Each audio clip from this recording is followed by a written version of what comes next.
नमस्कार दोस्तों, कैसे आप लोग। आशा करता हूँ सभी लोग अच्छे होंगे और अपने घरों में सुरक्षित होंगे। तो दोस्तों, हम अपने इस जीके स्टडी पॉइंट चैनल को आगे बढ़ाते हुए आज मैं आपके लिए एक नया टॉपिक लेकर आया हूँ। जैसा आप लोग देख पा रहे होंगे, इंडस वैली सिविलाइजेशन, सिंधु घाटी सभ्यता। तो आप लोग को ये भी तो मालूम ही होगा कि ये जो हमारा टॉपिक है वो इंडियन हिस्ट्री का सबसे मेन टॉपिक होता है या इंडियन हिस्ट्री का बेस होता है।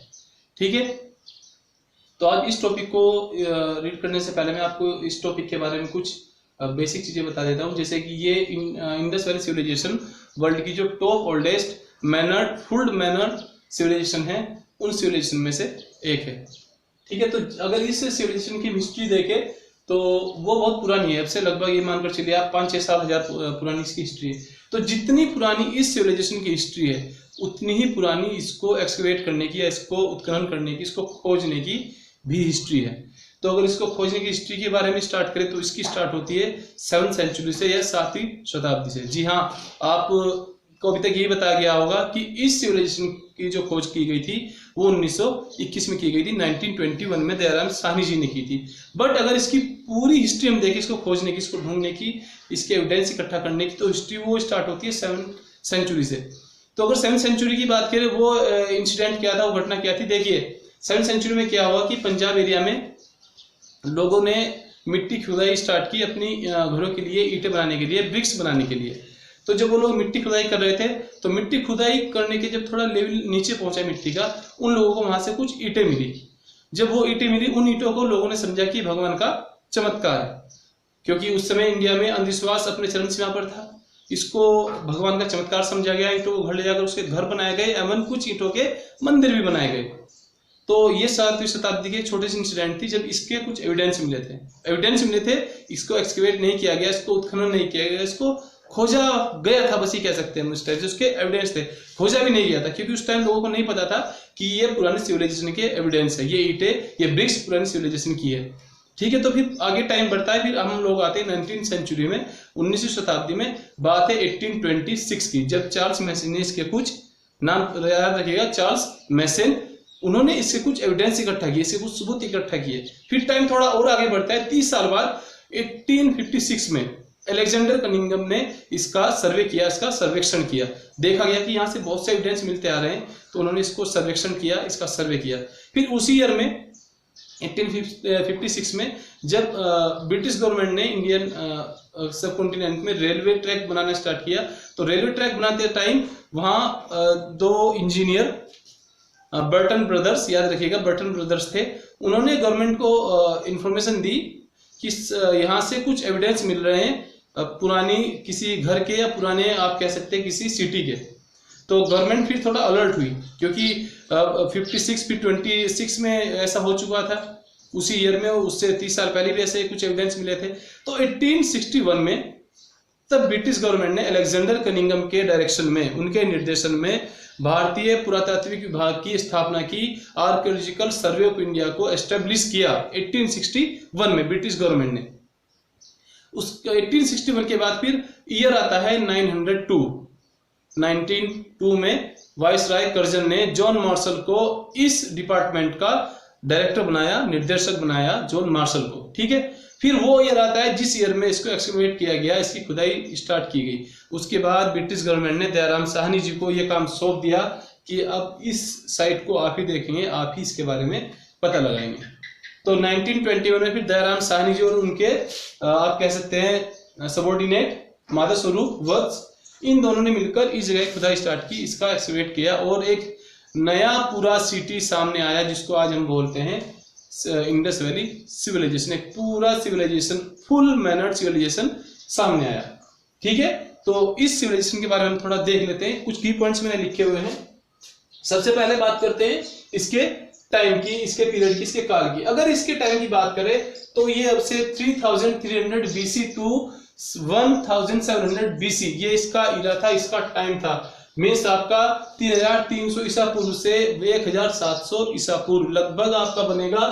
ईसा पूर्व में आप 2000 ईयर्स और जोड़ दीजिए, यहाँ बनेगा 5300 ईयर्स एगो। ये इसका टाइम था, 5300 साल पहले की सिविलाइजेशन, इसको मानकर चलते हैं।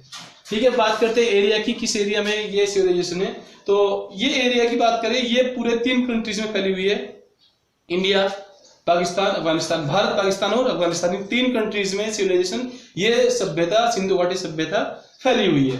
ठीक है, बात करते हैं इसके अदर नेम क्या होते हैं, कभी कभी नेम में भी कंफ्यूज हो जाते हैं, तो ध्यान रखिएगा। सिंधु घाटी सभ्यता, इंडस वैली सिविलाइजेशन या हड़प्पन सिविलाइजेशन, हड़प्पा सभ्यता, या हम इसको बोल देते हैं ब्रॉन्ज एरा सिविलाइजेशन, कांस्य युगीन सिविलाइजेशन। याद रखिए, इसको मोहनजोदड़ो सिविलाइजेशन भी हम लोग बोल देते हैं कभी कभी। ठीक है, तो बात करते हैं हम इसके लोकेशन, एग्जैक्ट लोकेशन इसकी क्या है। अगर इसकी तो इसकी हिस्ट्री के बाद अब हम बात करते हैं इसकी मेन साइट्स की। अगर इसकी मेन साइट्स की हम बात करें तो हमें यहाँ इंडस वैली सिविलाइजेशन में हमें बहुत सी साइट्स मिली है, जैसे हड़प्पा हो गया, मोहनजोदारो, लोथल, आलमगीरपुर, बहुत सी साइट्स मिली है। तो उन सब साइट्स को आज हम स्टडी करेंगे, उन सब की लोकेशन देखेंगे, किसने उसको एक्सकवेट किया है, किसने उसको खुदाई की है वो भी देखेंगे, वहां से क्या क्या एविडेंस मिले हैं वो सब चीजें भी हम देखेंगे। तो साइट बाय साइट चलते हैं, और सबसे पहली साइट हम लेते हैं हड़प्पा। ठीक है, तो आइए सबसे पहले हड़प्पा के कुछ एविडेंस और उसकी स्पेशलिटी, उसकी लोकेशन वगैरह देखते हैं। तो हड़प्पा की अगर बात करें, ये रावी रिवर है जो पंजाब में, पंजाब पाकिस्तान में रावी नदी है, रावी रिवर है, डिस्ट्रिक्ट है मोंटगोमरी और स्टेट है पंजाब। पाकिस्तान का जो पंजाब है, पाकिस्तानी पंजाब है, उसका मोंटगोमरी डिस्ट्रिक्ट में एक सिटी मिली है हड़प्पा, पुरानी सिटी है, फुल मैनर ओल्ड सिविलाइजेशन की सिटी है, और वो है रावी नदी के तट पर, on the bank of Ravi river.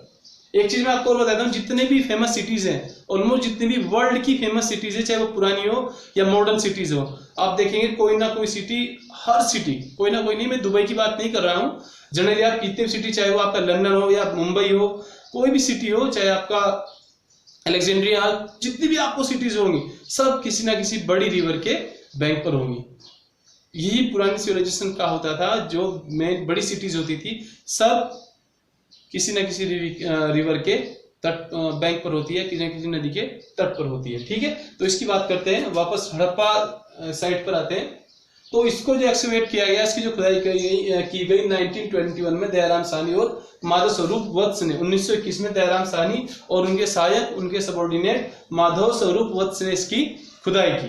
ठीक है, नेक्स्ट देखते हैं यहाँ से क्या क्या एविडेंस मिले। अगर यहाँ से एविडेंस की बात करें, 12 granary of wheat and barley, यहाँ से 12 अन्नागार मिले हैं, जिसमें एविडेंस मिले हैं व्हीट और बार्ली के, गेहूं और जौ के, यहाँ से एविडेंस मिले हैं, और वहां पर 12 अन्नागार मिले हैं, 12 ग्रेनरी मिली है। अन्नागार बोलते हैं जहां पर हम लोग अपने ग्रेन्स रखते हैं, अपने अनाज रखते हैं, चाहे वो गेहूं हो, जौ हो, चावल हो, कुछ भी हो सकता है। ठीक है, तो लास्ट वन देखते हैं, यहाँ से हमें कुछ 15 हाउसेज भी मिले हैं, 15 घर मिले हैं, और साथ ही साथ कुछ स्टैचूज मिले हैं। कुछ स्टैचू जैसे आप कह सकते हैं फीमेली थे डेफिनेटली, वो स्टैचू बने हुए थे लाइमस्टोन के, मतलब बालू का पत्थर जिसको हम बोलते हैं, और ब्रॉन्ज, ब्रॉन्ज मींस कांस्य, कांसा जिसको बोलते हैं, कांस्य और बालू का पत्थर, यानी कि आपका लाइमस्टोन और ब्रॉन्ज की बनी हुई स्टैचू थे, बनी हुई ये मूर्तियां थी। एक जो लास्ट एविडेंस मिला है वो मिला है यहाँ से सेमेट्री। सेमेट्री की अगर बात करें, इसको हम बोलते थे कब्रिस्तान, तो यहाँ से कब्रिस्तान मिला है। तो अब आप समझ गए यहाँ से क्या क्या एविडेंस मिला है, सेमेट्री, कब्रिस्तान मिला है, 15 घर मिले हैं, और 2-3 मूर्तियां मिली हैं जो कांस्य और बालू का पत्थर की थी। साथ ही साथ गेहूं और जौ के एविडेंस मिले हैं, और 12 अन्नागार, 12 ग्रेनरी भी मिली है। और 1921 में दयाराम साहनी ने इसको खोजा, उसके हेल्प पर थे दयाराम स्वरूप वत्स, माधव स्वरूप वत्स। रावी नदी के बैंक पर, रावी नदी के तट पर, पंजाब स्टेट, पाकिस्तान में ये सिविलाइजेशन का एक साइट मिली है। ठीक है, तो नेक्स्ट मोहनजोदड़ो टॉपिक में हम लोग देखते हैं। सबसे पहले देखते हैं इसकी लोकेशन कहाँ है। अगर मोहनजोदड़ो की लोकेशन की बात करें तो Indus river district, Larkana, Sindh, Pakistan, means ये भी पाकिस्तान में है, और ये पाकिस्तान के सिंध स्टेट में है। ठीक है, तो हिंदी में देख लेते हैं, सिंधु नदी के तट पर, जनपद लड़काना, सिंध स्टेट, सिंध राज्य, पाकिस्तान, ये इसकी लोकेशन होगी। याद रखना, मेन इसमें होता है रिवर और डिस्ट्रिक्ट। तो ये रिवर है इसकी इंडस रिवर, और डिस्ट्रिक्ट है लड़काना, सिंध स्टेट, पाकिस्तान। ठीक है, ये होगी इसकी लोकेशन। लोकेशन के बाद इसको टाइम देखते हैं, किस टाइम में इसको एक्सकवेट किया गया, किस टाइम में इसका उत्खनन किया गया, किस समय में इसकी खोज की गई। तो अगर समय की बात करें तो 1922 राखल दास बनर्जी ने इसकी खोज की 1922 में। ठीक है, अब चलते हैं इसके एविडेंस। तो अगर मोहनजोदड़ो की बात करें, मोहनजोदड़ो इंडस वैली सिविलाइजेशन का सबसे बड़ी सिटी थी मोहनजोदड़ो, और इसका अगर मीनिंग देखें तो इसको शायद ऐसा कुछ बोल देते हैं, मृत्यु का टीला। ठीक है, ऐसा कुछ वर्डिंग यूज करते हैं मोहनजोदड़ो के लिए। तो अगर इसके एविडेंस की बात करें तो यहाँ से बहुत से एविडेंस मिले हैं, बट मैंने आपको मेन एविडेंस यहाँ पर लिखे हुए हैं। कुल टोटल आपके जो एविडेंस है वो है 11, 1 2 3 4 5 6 7 8 9 10 11, टोटल 11 एविडेंस यहाँ से मिले हैं। ये एविडेंस एक एक करके मैं आपको बता देता हूँ, ध्यान से सुनिएगा, थोड़ा ध्यान रखिएगा। ठीक है, तो सबसे पहले ऐसे मिला एक assembly hall. Assembly hall mean जैसे हम लोग हमारे स्कूल्स कॉलेज में या फिर सिटी विलेज में असेंबली के लिए हॉल बने होते हैं, ऐसे ही इस सिटी में भी, ये सिटी क्योंकि फुल मैनर्ड सिविलाइज सिटी थी, यहाँ पर भी एक असेंबली हॉल था। यहाँ पर भी मीटिंग्स होती थी, यहाँ पर सभाएं होती थी। ठीक है, नेक्स्ट है रेजिडेंसी ऑफ प्रीस्ट, पुजारियों का आवास। यहाँ से पुजारियों का घर भी मिला है, जैसे कि हम लोगों के यहाँ भी सभी पुजारी लोग होते हैं, चाहे वो मंदिर हो, मस्जिद हो, गुरुद्वारा, चर्च, एवं आपके हर जगह में आपको पुजारी मिलेंगे, हर धर्म में पुजारी मिलेंगे। तो वहां भी उस समय भी पुजारी लोग होते थे। ठीक है, नेक्स्ट है फिर यूनिवर्सिटी। यहाँ से एक यूनिवर्सिटी भी मिली, एक महाविद्यालय भी मिला है, क्योंकि जब डेफिनेटली कोई सिटी है, मैनर्ड फुल सिविलाइज सिटी है, तो डेफिनेटली एजुकेशन तो वहाँ पर सिस्टम अच्छा होगा ही। तो वहाँ से एक एजुकेशन हब भी मिला, एक एजुकेशन साइट भी मिला है, यूनिवर्सिटी मिली है। नंबर 4 पर आता है स्विमिंग पूल, वहां से एक स्नानागार भी मिला है। देखिए स्नानागार मीन्स ये नहीं कि वो फुली जैसे आज के आप मॉडर्न स्विमिंग पूल होते हैं कि उसमें सब फैसिलिटी होती है, ऐसा नहीं, बट एक बड़ा एक लंबा स्विमिंग पूल था जिसमें नहाने की पूरी व्यवस्था होती थी, पूरा अरेंजमेंट होता था। तो नंबर 5 पर है कॉटन क्लॉथ, वहां से सूती कपड़े के भी एविडेंस मिले हैं मोहनजोदड़ो सिटी से। फिर नंबर 6 पर आता है 16 हाउसेस, 16 घर वहां से मिले हैं। ठीक है, फिर नंबर 7 पर आता है नेक डांसिंग स्टैचू, एक नग नर्तकी की मूर्ति भी वहां से मिली है, और ये ब्रॉन्ज की स्टैचू था। ठीक, याद रखिएगा ब्रॉन्ज का स्टैचू था, एक नेक्ड डांसिंग वुमेन की स्टैचू था। तो नंबर 8 पर आता है लॉर्ड शिवा स्टैचू, वहां से भगवान शिव यानी कि पशुपतिनाथ जो भगवान शिव का ही अवतार माना जाता है, वहां से पशुपतिनाथ भगवान शिव की भी मूर्ति मिली है। और नंबर 9 पर आता है पोटर, वहां से कुम्हार की कुल 5 या 6 चिमनियां मिली है। एविडेंस मिला है कि वहां से कुम्हार की 6 चिमनियां अवेलेबल थी। तो जब 6 चिमनियों के वहां से एविडेंस मिल गए हैं तो डेफिनेटली ज्यादा भी रही होंगी। मतलब यहाँ से शो होता है कि उस टाइम पर भी पोर्ट्स बनाने के फुल इक्विपमेंट्स अवेलेबल होते थे। ठीक है, तो वहां से एलिफेंट और हॉर्स के भी कुछ एविडेंस मिले हैं, जैसे हाथी की खोपड़ी मिले, हाथी का स्कूल मिला है, और घोड़े के टीथ मिले हैं, हॉर्स के टीथ्स मिले हैं। ठीक है, और लास्ट में वहां से मिला है मेल्टेड कॉपर, वहां से पिघलाया हुआ तांबा भी मिला है, जिससे ये शो होता है कि उस टाइम के लोग कॉपर को मेल्ट करने में, उसको पिघलाने में, उससे इक्विपमेंट बनाने में एक्सपर्ट थे। तो टोटल 11 वहां से एविडेंस मिले हैं, जो मोटा मोटी बड़े मेन एविडेंस मैंने आपको बताया। एक बार आप इसको और देख लीजिए, 22 राखलदास बनर्जी ने इसको एक्सकवेट किया, और ये इंडस रिवर के बैंक पर, डिस्ट्रिक्ट लड़काना, सिंध स्टेट, पाकिस्तान में है। ठीक है, तो इसको आप एक बार देख लीजिए, इसका स्क्रीनशॉट आप ले लीजिए, इसको आप नोट्स भी तैयार कर सकते हैं। तो मोहनजोदड़ो के बाद हमारा नेक्स्ट टॉपिक आता है चाहुंदाड़ो। चाहुंदाड़ो का अगर हम इस टॉपिक को देखें तो सबसे पहले इसकी लोकेशन देख लेते हैं। चाहुंदाड़ो की लोकेशन है मुल्ला संद, सिंध, पाकिस्तान। ये भी पाकिस्तान के सिंध स्टेट में है, और जगह का नाम है मुल्ला संद। ठीक है, याद रखिएगा, मुल्ला संद, सिंध, पाकिस्तान। अगर बात करें इसके टाइम की तो 1931 में नैनी गोपाल मजूमदार, जिनको हम शॉर्ट में एनजी मजूमदारी बोलते हैं, नैनी गोपाल मजूमदार ने इसकी खोज की, इसको एक्सकवेट किया। ठीक है, और यहाँ से जो मेन एविडेंस मिले हैं वो एविडेंस है फैक्ट्री ऑफ आर्टिफिशियल पर्ल, कृत्रिम मोती या मन के बनाने का यहाँ से कारखाना मिला है, और picture of dog and with cat, मतलब एक कुत्ता बिल्ली का पीछा कर रहा है, ये पिक्चर भी वहां से, चित्र भी वहां से मिला है। और एक और जो इंपॉर्टेंट वहां से एविडेंस मिला है वो है कर्व ब्रिक्स, यानी कि वक्राकार ईंट। देखिए ईंटें जनरली क्या होती है, लेंथ वाली ईंटें होती है, बट यहां से मिली है वक्राकार, इस टाइप की ईंटें वहां से मिली है। ये इस टाइप की ईंटें मिली है, जनरली हमारे यहाँ ईंटें जो होती है वो इस शेप में होती है, शेप में ईंटें होती है, तो लेकिन यहाँ से मिली ये टाइप की, तो जिससे शो होता है कि वहां पर ईंटें बनाने की फैक्ट्री भी अवेलेबल थी। ठीक है, तो चंदवाड़े के बाद अब हम नेक्स्ट टॉपिक देखते हैं। नेक्स्ट टॉपिक है हमारा, तो हमारी नेक्स्ट साइट है लोथल। अभी दो साइड में दिए हुए लोथल एंड कालीबंगन, तो पहले हम लोथल को देख लेते हैं, उसके बाद हम कालीबंगन को देखते हैं। ठीक है, ये लोथल पे देखते हैं। सबसे पहले से देखते हैं लोकेशन।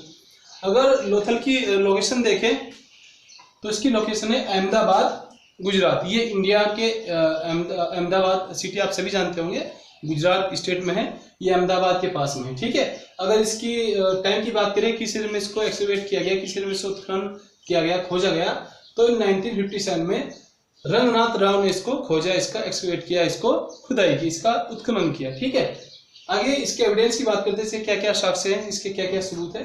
तो इसमें जो सबसे मेन इसका एविडेंस मिला है लोथल का, वो मिला है यहाँ से डकयार्ड मिला है, मीन जिसको आप गोदीवाड़ा बोल देते हैं, जहाँ पर पानी के जहाज बनते हैं, वो मिला है। और उसका अगर मेजर देखें तो उसका मेजरमेंट था 214 इंटू 3.3 मीटर, यानी कि 214 गुना 303 मीटर। ठीक है, यानी कि वो 214 गुना 214 मीटर उसका साइज होगा, और उसकी जो डेप्थ थी, उसकी जो गहराई थी, वो थी 3.3 मीटर, 3.3 मीटर। ठीक है, ये इसका कुछ लोथल की इंफॉर्मेशन थी। अब नेक्स्ट हमारा टॉपिक पे आते हैं। नेक्स्ट है हमारा कालीबंगन। अगर कालीबंगन की लोकेशन की बात करें तो ये राजस्थान स्टेट के गंगानगर डिस्ट्रिक्ट में है, याद रहेगा। कालीबंगन, कालीबंगन का वैसे मीनिंग हम देख लेते हैं। इसका कालीबंगन का मीन्स होता है ब्लैक रिंग्स, यानी काली चूड़िया। तो काली चूड़िया मीनिंग होता है कालीबंगन का। तो कालीबंगन की जो खोज हुई, इसको जो एक्सकवेट किया गया, वो 1953 अमलानंद घोष ने इसको एक्सकवेट किया 1953 में। और जो यहाँ के मेन एविडेंस है, वो एविडेंस यहाँ पर 3 मेन एविडेंस यहाँ से मिले हैं।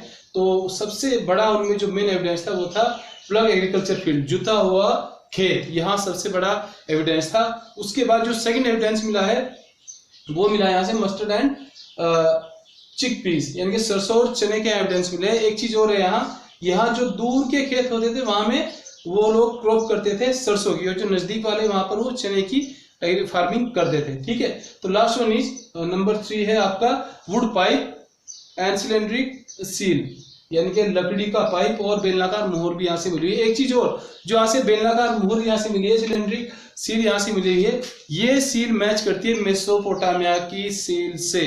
जी हाँ, जो मेसोपोटामिया में सील मिली है, वो सेम सील ही इंडिया में मिली है कालीबंगन में। तो जिससे ये प्रूव होता है कि ये इंडस वैली सिविलाइजेशन और मेसोपोटामिया सिविलाइजेशन दोनों का कहीं ना कोई रिलेशन था, क्योंकि दोनों की जो मोहरें थी, दोनों की जो सील थी, वो दोनों सेम शेप में थी।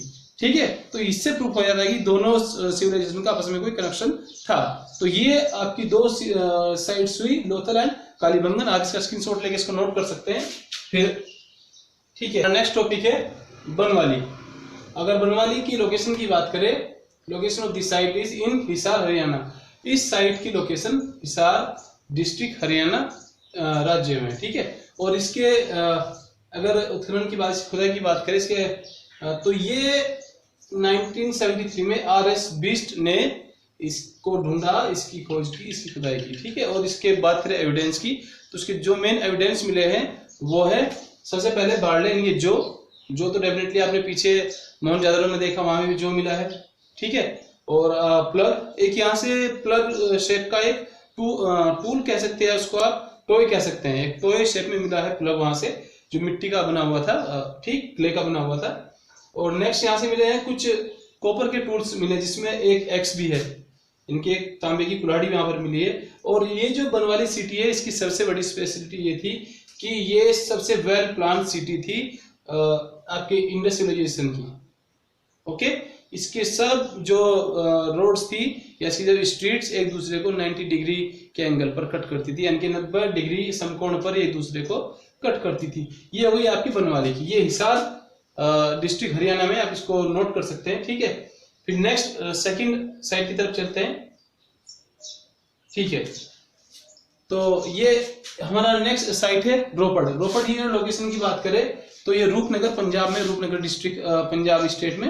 ओके, एंड अगर बात करें इसकी एक्सकवेशन की, तो this excavation of this site was occurred in 1953 to 1954 बाय यज्ञदत्त शर्मा।